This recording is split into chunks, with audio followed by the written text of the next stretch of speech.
Si chiamano esodati, brutto neologismo dietro al quale si nasconde un vero e proprio dramma sociale. Centinaia di migliaia di lavoratori che tra il 4 e il 31 dicembre dello scorso anno sono stati coinvolti in accordi collettivi o individuali di esodo incentivato o mobilità e oggi si ritrovano senza l'assegno di pensione e senza lavoro. In Sicilia gli esodati sono più di 2000 tra ex dipendenti Telecom, delle poste, dell'Enel e delle banche, a cui certamente si aggiungono dipendenti del commercio e del settore edile. Sulle cifre è guerra tra sindacati e governo. Per il ministro Forleo gli esodati in Italia sono 65.000, per i sindacati almeno 350.000. Una situazione paradossale e disperata, sottolineano le forze sindacali che stamani a Roma, unitamente, hanno dato vita ad una manifestazione nazionale.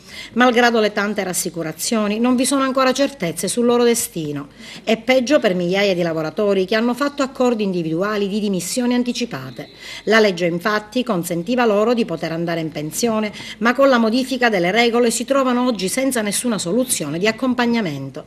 All'Inps di Agrigento si attendono direttive dai vertici nazionali. È un fenomeno che richiede molta attenzione, anche perché la legge 214 del 2011 ha previsto, questa possibilità, e quindi rischiano i lavoratori di trovarsi senza lavoro e senza pensione, avendo accettato scivoli per lasciare l'impiego.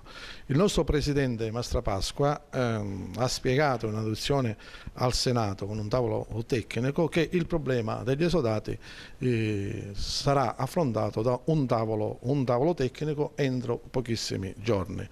Quindi ha riferito che si limitava a fornire il numero del termine del confronto tecnico e come dovere istituzionale ha indicato il rispetto di voler rispettare la volontà del governo.